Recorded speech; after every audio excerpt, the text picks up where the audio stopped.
Hello everyone, my name is Yixue Wang. I'm a fourth-year PhD student at Northwestern University.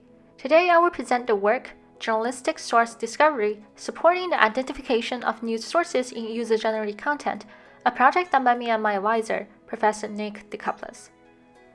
As a newsreader, you might sometimes find news articles that include social media posts, such as this New York Times article that have 2 tweets. Newsrooms have also been actively inviting newsreaders into their sourcing practices, including this project, documenting hate from ProPublica. Although more and more newsrooms and journalists incorporate these user-generated content, their sourcing needs and practices are not fully understood by researchers or well supported in tools. In this study, we first asked this question: what are journalists' sourcing needs and practices as they seek information from UGCs? We start with interviews with 9 journalists to answer this question following a thematic analysis approach. We find 2 high-level sourcing approaches, deep reporting and wide reporting. We categorize and compare the differences between the 2 approaches, including the scope of interest for sources, for content, story type, data size, content representativeness and diversity, and connections with contributors. And we also summarize what journalists look for in UGC content, including personal stories and expertise, community responses and trends, questions, and different viewpoints. After understanding journalists' needs around UGC sourcing, we also want to understand how we can design tools to effectively support journalistic sourcing practices from UGCs. We adopt a human-centered design process, and we wrote 3 detailed scenarios based on our interview findings. We chose to focus on the wide reporting approach. We proposed 3 design goals based on our interviews and the scenario: DG1, ranking and representativeness; DG2, interactive re-ranking; and DG3, cluster and diversity. These design goals correspond to the journalistic information needs from UGCs we mentioned before, such as community trends, personal experiences, and different opinions.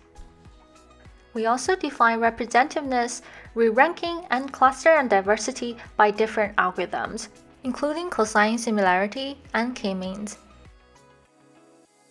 Here we present our prototype. We allow users to rank posts based on an example input,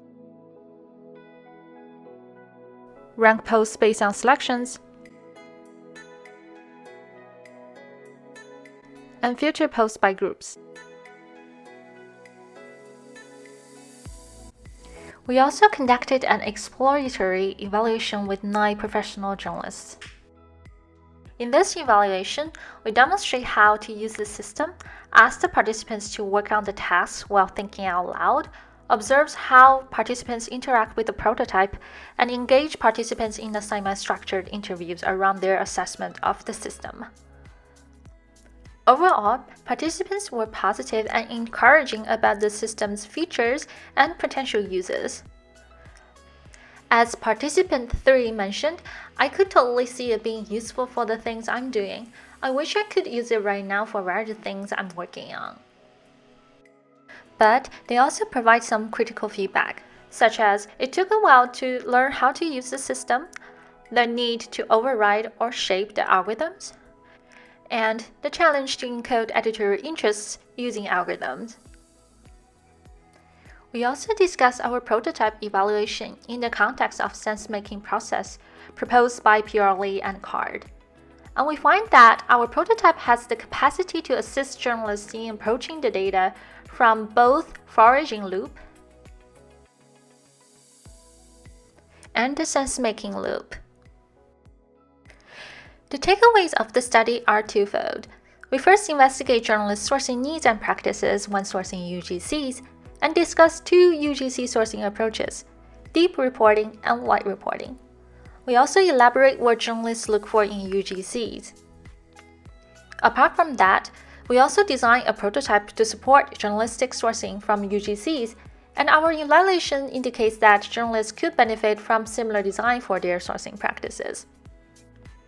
Please refer to our CHI paper for more details, and feel free to reach out to us if you have any questions and comments via emails or Twitter. We're happy to discuss more in person. Thank you very much.